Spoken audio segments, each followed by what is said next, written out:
नमस्कार, मैं हूं बालकृष्ण फरेजा। आप देख रहे हैं डेली लाइफ। आइए शुरुआत करते हैं आज के समाचारों की। बाल संप्रेषण गृह से फरार हुए 6 बाल अपचारी, हत्या, दुष्कर्म और एनडीपीएस के मामलों में किए गए थे निरुद्ध।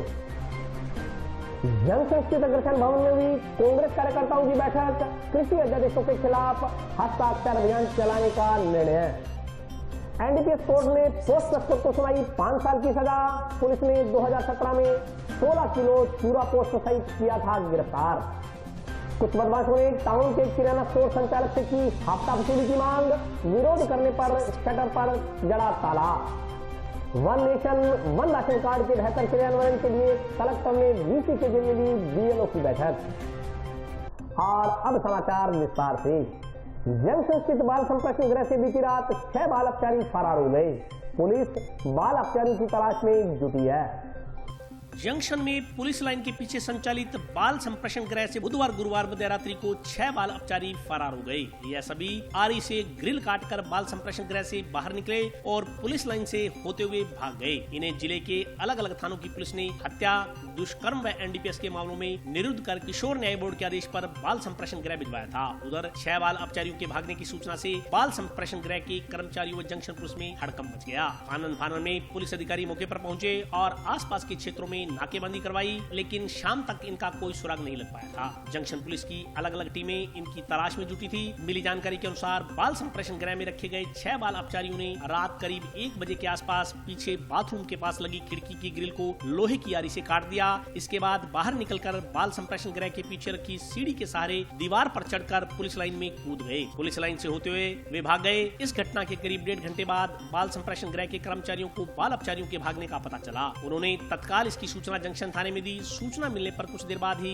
अतिरिक्त पुलिस अधीक्षक अंतर सिंह चौरान, जंक्शन थाना प्रभारी नरेश गहरा, सुरेशिया चौकी प्रभारी बिशन सहाय सहित अन्य पुलिस अधिकारी जाब्ते के साथ मौके पर पहुंचे। साथ ही आसपास के क्षेत्र में नाकेबंदी करवाई गई। पुलिस पूरी रात बाल अपचारियों को ढूंढने में जुटी रही। उनके घरों में भी दबिश दी गई, लेकिन भागे बाल अपचारियों के बारे में कहीं कोई सुराग नहीं लगा। पुलिस ने सीसीटीवी कैमरों की फुटेज खंगाली तो उसमें 6 बाल अपचारी भागते हुए नजर आ रहे हैं। बताया जा रहा है कि फरार हुए बाल अपचारियों में 1 हत्या, 2 एनडीपीएस व 3 बाल अपचारी दुष्कर्म के मामले में निरुद्ध कर बाल संप्रेषण गृह में रखे हुए थे। इनमें 3 पीलीबंगा, 1 भादरा, 1 लखुवाली व 1 हनुमानगढ़ टाउन क्षेत्र का निवासी है। एएसपी अंतर सिंह चौरान के अनुसार बाल अपचारियों को तलाशने के भरसक प्रयास किए जा रहे हैं। बाल संप्रेषण गृह में रंगाई पुताई का काम चल रहा बताया जा रहा है। इस कारण सीढ़ी, लोहा काटने की आरी सहित अन्य सामान मंगवाया गया था। इसी का फायदा उठाकर बाल अपचारी लोहे की आरी से खिड़की के ऊपरी हिस्से की ग्रिल काटकर भागने में कामयाब हो गए।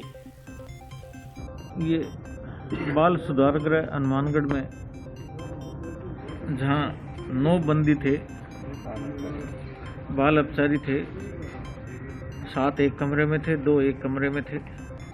7 में से रात को 6 जने वहीं के बाथरूम की जो खिड़की है उसके जो लोहे की ग्रिल लगी हुई है उसको लोहा काटने वाली आरी से उसको काट करके और उसको मोड़ करके वहाँ जगह बना करके उस बाथरूम की खिड़की से वहाँ से बाहर निकले और पीछे पुलिस लाइन की बड़ी 8 फीट ऊंची दीवार है, वहाँ उन्होंने सीढ़ियाँ लगाई। सीढ़ियों के ऊपर से तारों के क्रॉस करते हुए पुलिस लाइन के परिसर में पुलिस लाइन परिसर से होते हुए और बाहर निकल गए। ये 6 बच्चे, इसमें से 3 एनडीपीएस के, 2 एनडीपीएस, 1 374 और 1 302 में है। तो रात को ये भगे। पुलिस ने रात को चारों तरफ नाकाबंदी की। सभी एसएचओ को जहाँ जिन क्षेत्रों के ये थे उनको सूचित किया। उनको पुलिस तलाश कर रही है। मिलने पर आवश्यक कार्रवाई की जाएगी। बाल सुधार गृह के अधिकारियों द्वारा आवश्यक कार्रवाई की जाएगी। प्रथम दृष्टया बाल सुधार गृह में रंग रोगन का काम चल रहा है। उसी में रंग रोगन में इनको कहीं आरी पड़ी हुई थी, वो इन्होंने छुपा ली रात को और उस रात को छुपा करके ये उन्होंने काट दिए तार और भगे। नहीं, वो आरी है वो यहीं की थी, यहीं छोड़ करके वो भगे। वो सीढ़ी थी वही इन्होंने जो रंग रोगन करने वाले थे वही सीढ़ी लाए थे, उसी सीढ़ी को काम में लेते वो दीवार क्रॉस करके भगे। सीसीटीवी फुटेज के आधार पे पुलिस आगे अनुसंधान किया जा रहा है। जैसे भी स्थिति होगी आगे कार्रवाई अमल में लाई जाएगी। वो आगे अनुसंधान में जैसे भी तथ्य आएंगे जंक्शन स्थित अग्रसेन भवन में गुरुवार को कांग्रेस कार्यकर्ताओं की बैठक का आयोजन किया गया। बैठक में नए कृषि अध्यादेशों के खिलाफ पार्टी द्वारा चलाए जा रहे हस्ताक्षर अभियान को लेकर चर्चा की गई। केंद्र सरकार की ओर से पारित किए गए 3 कृषि अध्यादेशों के खिलाफ कांग्रेस की ओर से चलाए जा रहे हस्ताक्षर अभियान के जिला प्रभारी बनाए गए चूरू के रतनगढ़ से विधायक प्रत्याशी रहे पूसाराम गोदारा गुरुवार को हनुमानगढ़ पहुंचे। उन्होंने जंक्शन के अग्रसेन भवन में जिला स्तर पर 5 विधानसभा क्षेत्रों के पार्टी प्रत्याशियों, विधायक, पूर्व प्रधान, पूर्व चेयरमैन, किसान संघ से जुड़े किसान प्रतिनिधियों एवं पार्टी पदाधिकारियों की बैठक ली। बैठक को संबोधित करते हुए उन्होंने कहा कि केंद्र सरकार की ओर से लाए गए 3 कृषि अध्यादेश किसान विरोधी काले कानून है। इनके खिलाफ पूरे भारत में कांग्रेस पार्टी व किसान संगठनों की ओर से पूरे दमखम के साथ विरोध किया जा रहा है, प्रदर्शन किए जा रहे हैं। इन बिलों के खिलाफ कांग्रेस पार्टी की ओर से 31 अक्टूबर तक सभी जिलों में हस्ताक्षर अभियान चलाया जा रहा है। इसके तहत हर विधानसभा क्षेत्र से कम करीब 5000 किसान मजदूर और व्यापारियों के हस्ताक्षर करवाए जाएंगे। पूरे देश में 1 करोड़ से अधिक हस्ताक्षर करवाए जाने का लक्ष्य रखा गया है। उन्होंने बताया कि 14 नवंबर के बाद कांग्रेस पार्टी की राष्ट्रीय अध्यक्ष बिलों के खिलाफ हस्ताक्षर युक्त ज्ञापन राष्ट्रपति को सौंपकर इन कानूनों को वापस लेने की मांग करेंगी। बैठक में विनोद गोटपाल, भूपेंद्र चौधरी, गुरमीत चंद्रा, मनोज सैनी, इशाक खान, नंदू गुजर, जसविंदर सिंह, गुरदीप चहल, जयदेव भिड़ासरा, शबनम गोदारा, रेशम सिंह, रमेश कंडा, विजेंद्र साई, रमजान खान, निरंजन नायक, अशोक यादव, सुनीता बराड़, हरिराम, गुरप्रीत सिंह मान सहित अन्य कांग्रेस कार्यकर्ता मौजूद रहे। इस अभियान को आप लोगों ने प्रदर्शन भी किया है। आम किसान तक गांव की चौपाल तक विनोद बता रहे थे कि हम गांव का दौरा भी किया, चौपाल में बैठ के भी और सब कोई हस्ताक्षर अभियान जो ज्ञापन राष्ट्रपति जी को 14 नवंबर के बाद माननीय सोनिया जी द्वारा किया जाएगा। और हमारे प्रदेश में मैं आपसे बता देना चाहता हूँ कि इस बिल का क्या असर होगा। सब मैंने वक्ताओं ने बता दिया कि असर क्या होगा, इससे किसानी और खेती बर्बाद होगी। आज पीसीसी के निर्देशानुसार हनुमानगढ़ जिले में किसानों का एक सम्मेलन रखा गया। तो 3 बिल किसान विरोधी जो विधेयक है वो केंद्र सरकार ने पारित किए। वो काला कानून है, इसे किसानी और किसान खत्म होता है। एमएसपी खत्म करने का सबसे बड़ा उद्देश्य है, जिसे अगर एमएसपी खत्म हो गई तो किसान बर्बाद हो जाएगा, कोड़ी के भाव उसका अनाज बिकेगा। और इस एक्ट में कई प्रावधान नहीं है कि एमएसपी हम चालू रखेंगे। दूसरा, कृषि मंडियां जो 40 साल से डेवलप हुई है, किसानों की और मजदूरों की और व्यापारियों की रीढ़ की हड्डी है, वो इसलिए खत्म हो जाएगी कि कृषि मंडी में ले जाकर के अनाज बेचना जरूरी नहीं है। इस कानून में अगर वहाँ नहीं गए तो सारे मजदूर, कांटेदार, फलदार खत्म हो जाएंगे, उनकी बेरोजगार हो जाएंगे और कॉरपोरेट घराने कृषि मंडी से बाहर अनाज खरीद लेंगे और करके और स्टॉक कर लेंगे। तीसरी बात है कि इसमें स्टॉक की सीमा समाप्त कर दी और जिले में, प्रदेश में गिने चुने लोग, कॉरपोरेट घरानों के पैसे वाले लोग उसका स्टॉक कर लेंगे अनाज का, क्योंकि कॉन्ट्रैक्ट फार्मिंग इसमें लागू होगी। इनका मुख्य उद्देश्य कृषि को निजीकरण की ओर धकेलना है। तीनों विधेयकों के विरोध में हमारी विधानसभा जो 31 तारीख से राजस्थान के मुख्यमंत्री महोदय ने 31 से 2 तक बुलाई है, उसमें केंद्र सरकार के एक्ट की काट में नए किसान एक्ट कानून पास किया जाएगा जो किसानों के हित में होगा। आज जो कांग्रेस पार्टी की तरफ से बीजेपी के जो 3 काले कानून किसानों के विरोध में, दूध और व्यापारी के विरोध में लाए गए हैं, उनके विरोध में हस्ताक्षर अभियान के लिए आज हमारे जो जिले के प्रभारी हैं पूसाराम जी वो आए थे और हमें हर तहसील को 5000 हस्ताक्षर का टारगेट दिया गया था। और जो हमारे यहाँ के कांग्रेस जनों की मैं बड़ी बधाई करना चाहता हूँ कि उनकी वजह से हमने तकरीबन 11000 हस्ताक्षर करवा लिए हैं और 1-2 दिन में हमारे 1000-1500 हस्ताक्षर और भी हो जाएंगे। तो ये जो बिल है किसान, मजदूर और व्यापारी विरोधी, वो काला कानून है। उससे हमारे हिंदुस्तान की जो जनता को 70% कृषि पर निर्धारित है, तो वो लोग मारे जाएंगे। उसके विरोध के अंदर ही हमने ये प्रोग्राम किया था और हमारे यहाँ बड़े कार्यकर्ता पहुँचे, बड़े जोश के अंदर हैं और सभी इस कानून का विरोध कर रहे हैं। एनडीपीएस कोर्ट ने पोस्ट तस्करी के आरोपी को 5 साल की सजा सुनाई है। जंक्शन पुलिस ने सन 2017 में आरोपी के कब्जे से 16 किलोग्राम चूरा पोस्ट बरामद किया था।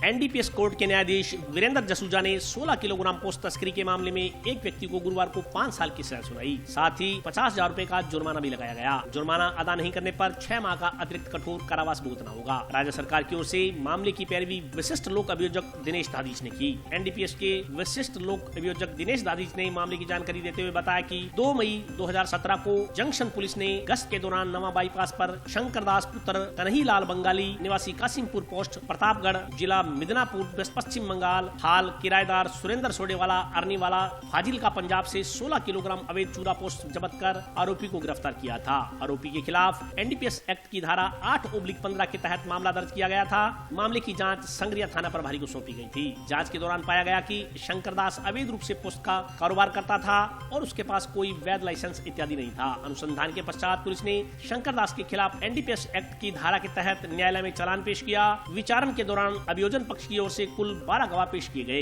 एवं 37 दस्तावेज प्रदर्शित करवा आरोपी शंकरदास के विरुद्ध अपराध साबित किया गया। अपराध साबित पाए जाने पर एनडीपीएस न्यायालय के न्यायाधीश वीरेंद्र जसूजा ने गुरुवार को शंकरदास को पोस्ट तस्करी का दोषी ठहराते हुए 5 वर्ष के कठोर कारावास की सजा सुनाई। आज विशिष्ट न्यायालय एनडीपीएस कोर्ट द्वारा माननीय जज साहब वीरेंद्र जसूजा जी ने पोस्ट के आरोपी को सजा सुनाई है। मामला वर्ष 2017 का है। 2/5/2017 को पुलिस थाना हनुमानगढ़ जंक्शन द्वारा नवा बाईपास रोड की तरफ एक आरोपी को गिरफ्तार किया गया था, जो पश्चिम बंगाल के काशीपुर जिले का था शंकरदास। उसकी जब तलाशी ली तो 16 किलो पोस्ट वैध रूप से परिवहन करता हुआ पाया गया, जिसके संबंध में कोई लाइसेंस इत्यादि भी उसके पास नहीं मिला। इसके पश्चात उसको गिरफ्तार कर अनुसंधान किया गया। अनुसंधान के पश्चात माननीय न्यायालय में चालान पेश किया गया। कुल 12 गवाह अभियोजन की ओर से पेश किए गए। लगभग 37 दस्तावेज प्रदर्शित करवाए गए। इसके पश्चात मामला बियॉन्ड रीजनेबल डाउट अभियोजन द्वारा साबित किए जाने पर आज माननीय न्यायालय द्वारा आरोपी को 5 वर्ष का कठोर कारावास, 50,000 रुपये जुर्माना और 50,000 रुपये जुर्माना नहीं जमा करवाए जाने पर 6 माह का कारावास अतिरिक्त भुगतने की सजा सुनाकर दंडित किया गया। हफ्ता वसूली के नाम पर आज कुछ बदमाश दोपहर टाउन में एक किराना स्टोर पर ताला जड़कर चाबी अपने साथ ले गए। स्टोर संचालक और स्थानीय लोगों ने पुलिस प्रशासन से सरेआम चल रही गुंडागर्दी पर रोक लगाने की मांग की है। टाउन में बैंक ऑफ बड़ौदा के नजदीक स्थित एक किराना स्टोर के मालिक से आज दोपहर कुछ बदमाश प्रवृत्ति के लोगों ने हफ्ता वसूली की मांग की। किराना स्टोर संचालक का कहना है कि हफ्ता वसूली करने आए लोगों का उसकी दुकान पर आना जाना था। आज दोपहर वो किराना स्टोर में आए और उनके साथ गाली गलौज की और हफ्ते की मांग की। जब उन्होंने इसका विरोध किया तो वे बदमाश प्रवृत्ति के लोग दुकान का शटर नीचे कर दुकान पर ताला लगाकर चाबी अपने साथ ले गए। दुकान संचालक के अनुसार उन लोगों के पास हथियार भी थे। बदमाशों ने दुकानदार को जान से मारने की धमकी दी और पैसे नहीं देने तक दुकान न खोलने की भी बात कही। इसके बाद पीड़ित दुकान संचालक शिकायत दर्ज करवाने टाउन थाने पहुंचा, जहां सूचना मिलने के बाद पुलिस मौका मुआयना करने घटनास्थल पर पहुंची, लेकिन उस वक्त तक बदमाश मौके से फरार हो गए। वहीं मोहल्ले के लोगों ने बताया कि रोजाना रात को कुछ बदमाश प्रवृत्ति के लोग गलियों में शोर करते हुए बाइकों पर सवार होकर आवारागर्दी करते नजर आते हैं। लोग डरते हुए उनका विरोध नहीं करते। मोहल्ले में गुंडागर्दी बढ़ती जा रही है। स्थानीय लोगों और दुकान संचालकों ने पुलिस प्रशासन से इन बदमाशों पर नकेल कसने की मांग की है। 6-7 जने आए मेरी दुकान पर, आमते बोले कि मुझे खर्चा पानी चाहिए हमें। तो मैंने कहा भी मैं कहाँ से खर्चा पानी देता हूँ। कह हमें जरूर चाहिए खर्चा पानी, कैसे कर खर्चा पानी चाहिए। फिर करते करते उन्होंने मैंने मना कर दिया, कभी 25,000 देने पड़ेंगे आपको। तो मैं ये गाड़ी निकालने गंदी गंदी का। फिर मैं बोला भी एक दोनों कहता है इसकी दुकान बंद करो, इसको लड़के को हटा देंगे, इसको बंदूक पिस्तौल काट ये काट।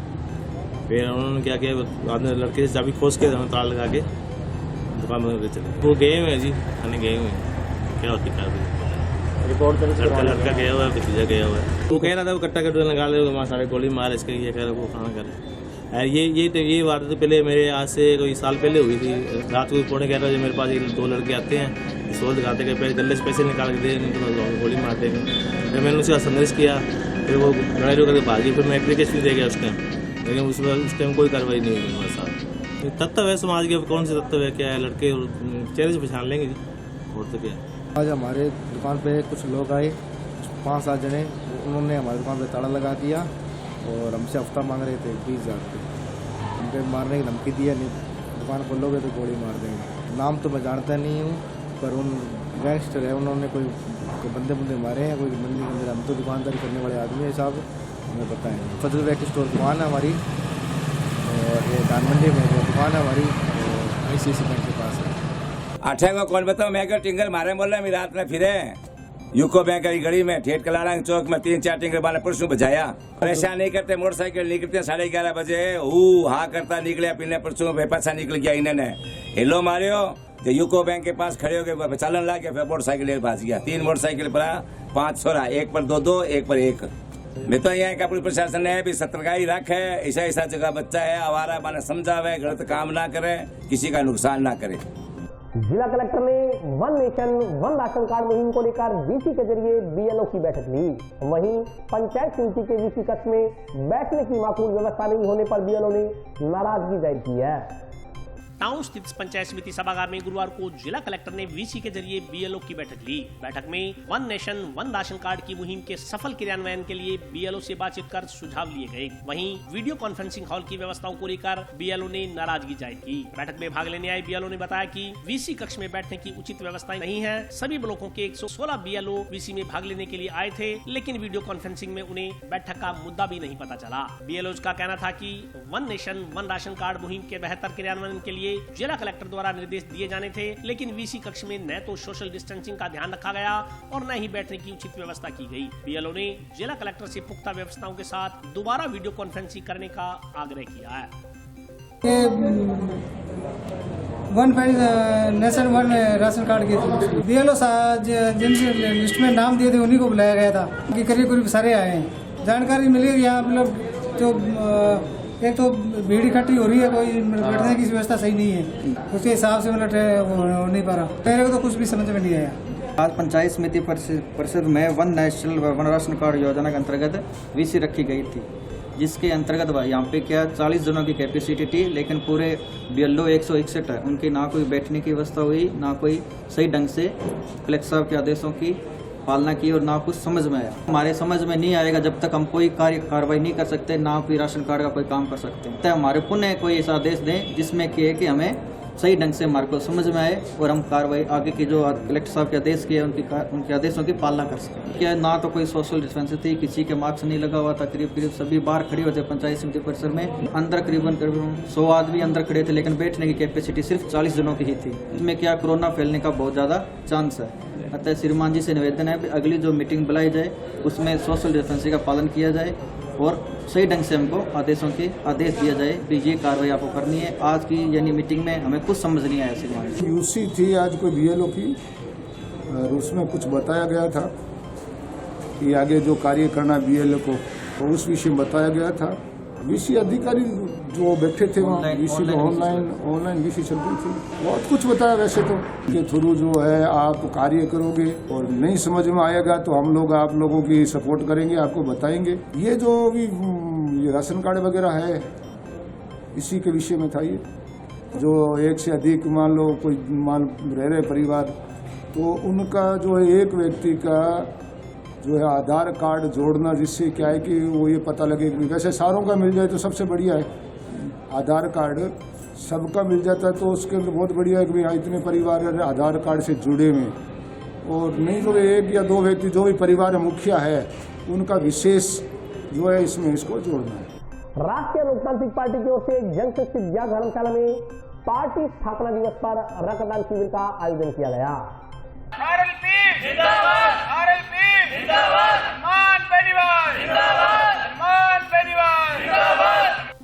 राष्ट्रीय लोकतांत्रिक पार्टी के दूसरे स्थापना दिवस के मौके पर गुरुवार को जंक्शन स्थित जाट धर्मशाला में पार्टी की जिला इकाई की ओर से रक्तदान शिविर लगाया गया। रक्तदान शिविर के पश्चात जिला परिषद व पंचायत समिति चुनाव पर चर्चा की गई। बैठक को संबोधित करते हुए पार्टी पदाधिकारियों ने बताया कि पार्टी ने घोषणा की है कि पंचायत व जिला परिषद की हर सीट पर स्वतंत्र रूप से चुनाव लड़ा जाएगा, किसी भी पार्टी के साथ गठबंधन नहीं किया जाएगा। उन्होंने कहा कि राष्ट्रीय लोकतांत्रिक पार्टी किसान व जवान की पार्टी है। पार्टी ने स्थापना से अब तक जवान व किसान के हकों के लिए संघर्ष किया है। उन्होंने कहा कि केंद्र केंद्र की भाजपा सरकार की ओर से लागू किए जा रहे कृषि कानूनों को पार्टी कतई बर्दाश्त नहीं करेगी और इन कानूनों का जमकर विरोध किया जाएगा। वक्ताओं ने केंद्र सरकार की ओर से हाल ही में लाए गए कृषि कानूनों को किसान, मजदूर व व्यापारी विरोधी बताते हुए कहा कि उक्त कृषि कानूनों की वजह से लोकसभा चुनाव के दौरान भाजपा व आरएलपी के गठबंधन में खटास आ चुकी है। बैठक में राहुल जाखड़, संदीप दूधवाल, रामनिवास, राकेश धांगड़, अनिल राहड़, संजय जाखड़, प्रभु पचार सहित अन्य कार्यकर्ता मौजूद रहे। राष्ट्रीय लोकतांत्रिक पार्टी के दूसरे स्थापना दिवस के उपलक्ष्य में आज हनुमानगढ़ जिला मुख्यालय पर ब्लड डोनेशन कैंप का आयोजन किया गया, जिसमें सैकड़ों की तादाद में किसान जवान के बेटे जो गांव से उठ कर आज यहाँ जिला मुख्यालय पर आए हैं।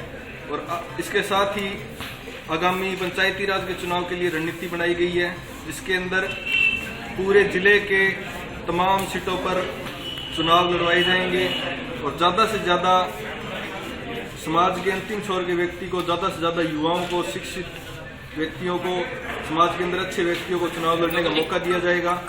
राष्ट्रीय लोकतांत्रिक पार्टी निश्चित रूप से इस चुनाव के अंदर तीसरे विकल्प के रूप में उभरेगी। राष्ट्रीय लोकतांत्रिक पार्टी का आज दूसरा स्थापना दिवस है। आज के दिन 2018 को जयपुर की धरती पर हमारी पार्टी की घोषणा हुई थी और इस दिन को आज हमने हनुमानगढ़ के जाट भवन में ब्लड डोनेशन कैंप के रूप में मनाया है। कम से कम हमारा टारगेट 100 यूनिट ब्लड का है। और अभी वक्त ब्रेक का, हाजिर होता हूँ छोटे से ब्रेक के बाद।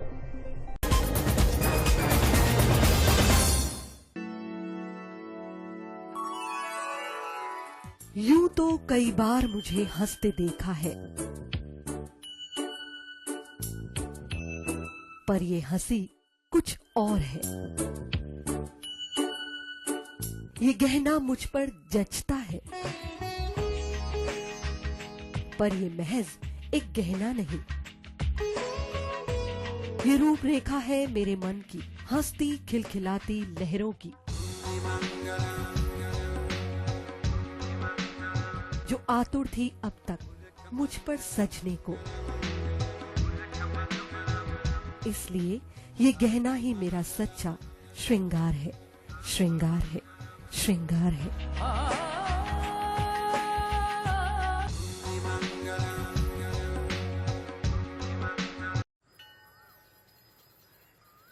अरे बबलू, लॉकडाउन खुलते ही टहलने निकल पड़े। महामारी अभी फैली हुई है। सरपंच जी टहलने नहीं, काम पे वापस जा रहे हैं। तुझे डर नहीं लगता वायरस पकड़ लेगा? पहले थोड़ा बहुत डर लगता था, फिर पता चला कि अगर मैंने पूरी सावधानी बरती तो ये बीमारी होने की संभावना कम है। सबसे महत्वपूर्ण है ये मास्क। काम पर मास्क हमेशा पहनूंगा, समय समय पर हाथ धोता रहूंगा और दूसरों से हर वक्त कम से कम 2 गज की दूरी बनाए रखूंगा। खुद को, दूसरों को और अपने परिवार वालों को भी सुरक्षित रखूंगा। अरे भाई, मेरी जिम्मेदारी बनती है तुझे चेतावनी देना, सो दे दिया। जब देश के मेडिकल और स्वच्छता कर्मचारी रोज कोरोना वायरस से लड़ने का काम कर रहे हैं, तो हमारी भी तो जिम्मेदारी बनती है अपना काम करने की। बबलू, तुझे कुछ हो गया तो? हजारों लोग इस बीमारी को हराकर ठीक हो चुके हैं और अगर किसी कारण मुझे ये बीमारी हो भी जाए तो सरकार ने अस्पताल में हमारे इलाज के लिए पर्याप्त व्यवस्था कर रखी है। ये घबराने का वक्त नहीं, एक दूसरे का हौसला बढ़ाने का वक्त है। अरे ऐसे क्या देख रहा है? तू काम पे जाएगा, मैं नहीं जाऊंगा, नाक नहीं कट जाएगी मेरी। चलो मास्क। हाँ, मास्क मास्क। अरे नाक तो ढक लो। हाँ। कोरोना वायरस से हमें लड़ाई जारी रखनी पड़ेगी, पर उससे डर कर नहीं, पूरी सावधानी के साथ डट कर चलिए। रुकी जिंदगी को आगे बढ़ाएं, देश को आत्मनिर्भर बनाएं। जय हिंद।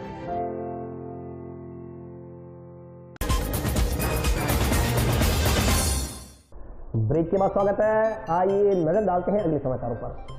टाउन के 10वीं डेरा के नजदीक पराली के ढेर में अचानक आग लगने से अफरा तफरी मच गई। आसपास के लोगों ने पानी डाल आग पर काबू पाया।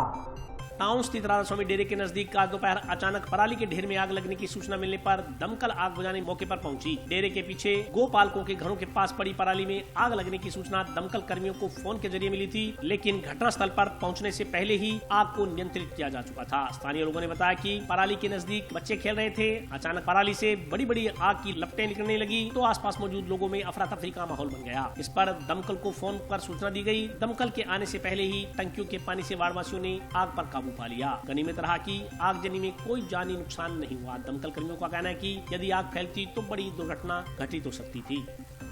रहे थे तो उसके बाद वो कोई 1 मिनट में आग लग गई, आगे भागे, फिर ऊपर टैंकियाँ पड़ी थी, उससे पानी डाला, कुछ इधर उन्होंने पाइप लगाई, ऊंची उठ गई थी, इधर आ गया, 4-5 हम लग गए। तो अब क्या पता, पराली लगी तो है ही, नुकसान तो हुआ ही होगा कोई। 3:35 पे फ़ोन आया था और हमें अग्नि दुर्घटना की सूचना मिली जिसमें पराली में आग लगी हुई है। टेलीफोन द्वारा फ़ोन आया हमारे पास, तो हम मौके पे पहुंचे तो इन्होंने आग पर काबू पा लिया था। एक बार लगी थी जिसमें मोहल्ले वालों ने इकट्ठे हो गए और काबू पा लिया। यदि नहीं होता तो बड़ा नुकसान हो सकता था उससे। अगर अब ये जो लगी थी, इनका नाम था गुरपेश सिंह, सुनो बूटा सिंह, गुरु नानक नगर, और ये अपने राधा स्वामी डेरे के पास में है, हनुमानगढ़ टाउन में। अभी मौके पे कंट्रोल है। उसका तो पराली के हिसाब से तो काफ़ी नुकसान होता, आसपास में घर भी हैं, घर का भी नुकसान हो सकता था। पंजाबी सभा के पदाधिकारियों ने गुरुवार को कोरोना से बचाव को लेकर शहर के विभिन्न स्थानों पर वॉशेबल मास्क वितरित किए। कोरोना महामारी से लड़ने के लिए सरकार की ओर से मास्क पहनने को लेकर चलाए जा रहे जन आंदोलन के तहत पंजाबी सभा ने टाउन स्थित पंजाब केसरी के कार्यालय में पहुंचकर पंजाब केसरी के ब्यूरो चीफ बालकृष्ण खरेजा को N95 मास्क भेंट किए। पंजाबी सभा के अध्यक्ष सादा सिंह खोसा ने बताया कि कोरोना महामारी से लड़ने के लिए मास्क का इस्तेमाल बेहद जरूरी है। संक्रमण के दिन ब दिन बढ़ते मामले चिंता का विषय बने हुए हैं। ऐसे में प्रत्येक नागरिक को सोशल डिस्टेंसिंग के नियमों की पालना करनी चाहिए। इस मौके पर बोलते हुए पंजाबी सभा के कोषाध्यक्ष मलकीत सिंह मान ने बताया कि कोरोना की फिलहाल कोई वैक्सीन नहीं बनी है, ऐसे में मास्क पहनकर ही इस गंभीर महामारी से बचा जा सकता है। उन्होंने आमजन से वायरस की गंभीरता को समझते हुए सोशल डिस्टेंसिंग के नियमों का पालन करने की अपील की। उन्होंने बताया कि पंजाबी सभा द्वारा आमजन को कोरोना से बचाव के लिए व्यापक स्तर पर मास्क का वितरण किया जा रहा है। कोविड-19 की जो बीमारी चल रही है, इसके उपलक्ष्य में जो राजस्थान सरकार द्वारा नो मास्क नो एंट्री का जो प्रोग्राम चल रहा है, उसके तहत जरूरतमंद लोगों को पंजाबी सभा की तरफ से 3000 पहले और 2000 रही, तकरीबन 5000 मास्क की हम सेवा कर रहे हैं, बांट के जगह जाके, क्योंकि सबसे ज्यादा अवेयरनेस की जरूरत है इस बीमारी को रोकने के लिए। ये अनदेखी पहलुआन है हमारे सामने, इससे हम लड़ नहीं सकते। लड़ने का एक तो हम फिजिकल डिस्टेंसिंग बनाए रखें और दूसरा ये मास्क जरूर पहने और दूर रहे, थोड़ा सोशल डिस्टेंसिंग या फिजिकल डिस्टेंसिंग जैसे कह सकते हैं। तो पूरे राजस्थान में अभियान चल रहा है। ये हमारी पंजाबी सभा की तरफ से पंजाब केसरी के ऑफिस में आए हैं और ये छोटी सी मुहिम हमारी द्वारा चला रही है।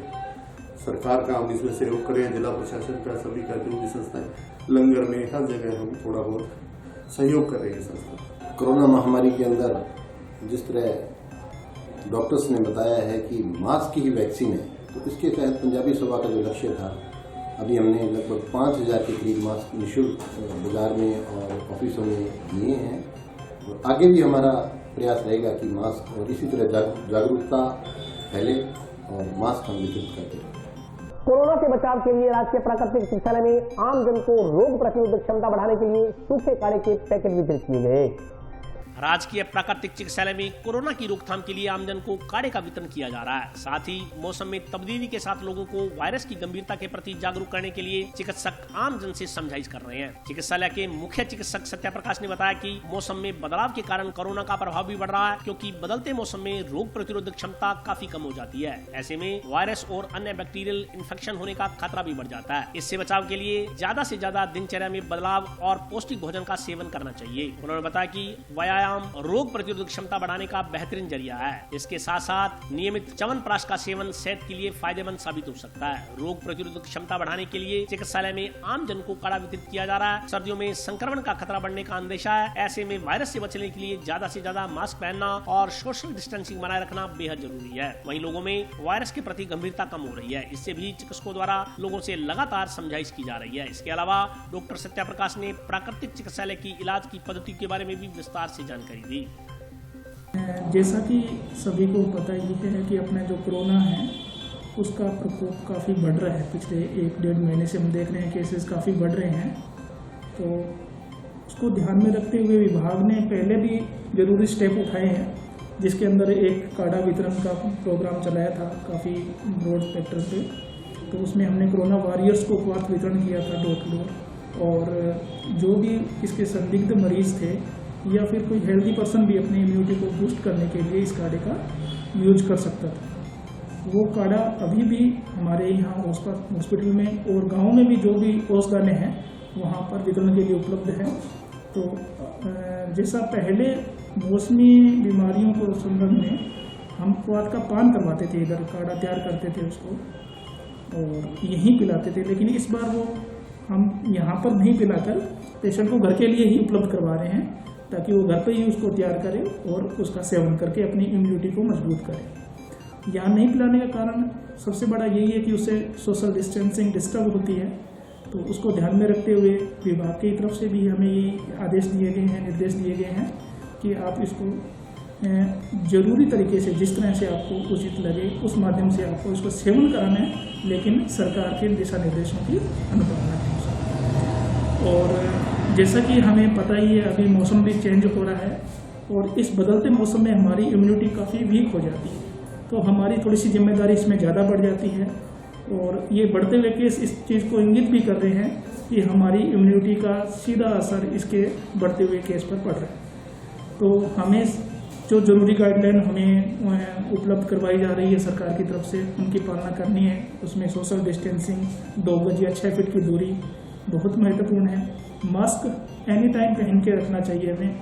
एक मास्क हमें इसके संक्रमण से बहुत हद तक बचा के रख सकता है। पुलिस के विशेष अभियान आवाज के तहत गुरुवार को यातायात पुलिस ने जंक्शन बस स्टैंड पर आमजन को महिलाओं व बालिकाओं की सुरक्षा के लिए बने कानूनों के बारे में जानकारी दी।